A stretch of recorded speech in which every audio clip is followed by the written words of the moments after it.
Saint-Esprit. Amen. Ô Seigneur, envoie ton esprit et tout sera créé, et tu renouvelleras la face de la terre. Évangile de Jésus-Christ selon saint Marc, chapitre 16, versets 15 à 20. En ce temps-là, Jésus ressuscité se manifesta aux 11 apôtres et leur dit: Allez dans le monde entier, proclamez l'évangile à toute la création. Celui qui croira et sera baptisé sera sauvé. Celui qui refusera de croire sera condamné. Voici les signes qui accompagneront ceux qui parleront et deviendront croyants. En mon nom, ils expulseront les démons, ils parleront en langue nouvelle, ils prendront des serpents dans leurs mains, et s'ils boivent un poison mortel, il ne leur fera pas de mal. Ils imposeront les mains aux malades, et les malades s'en trouveront bien. Le Seigneur Jésus, après leur avoir parlé, fut enlevé au ciel et s'assit à la droite de Dieu.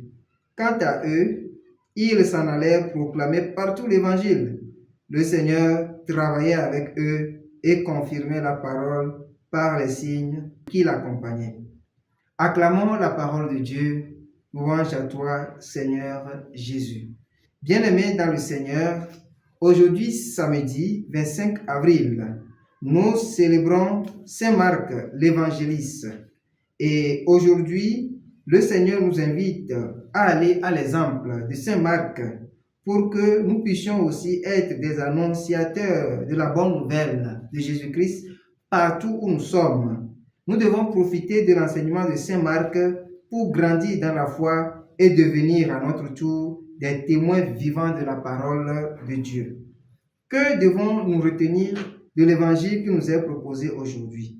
Allez dans le monde entier, proclamer l'évangile. C'est le mot d'ordre que Jésus nous donne pour que nous tous, comme pour Saint Marc, nous qui avions accueilli la parole de Dieu dans nos cœurs, qui avons reçu le baptême, que nous puissions participer à la mission d'évangélisation dans toutes ses formes. Nous devons nous poser la question aujourd'hui, comment nous aussi, à l'exemple de Saint Marc, nous pouvons participer à la mission d'évangélisation. Chrétiens sur les paroisses, participer à la vie de la communauté, participer à la vie de l'annonciation de la bonne nouvelle, partout où vous êtes, par la parole, mais aussi par l'exemple, en acte et en vérité. Aujourd'hui, plusieurs sont des chrétiens qui viennent à l'église et écoutent la parole de Dieu. Ils reçoivent la Sainte Eucharistie, mais une fois sortis, on a l'impression comme si leur vie est en inadéquation avec ce qu'ils reçoivent à l'église. Leur vie n'est pas conforme à la bonne nouvelle qu'ils ont reçue.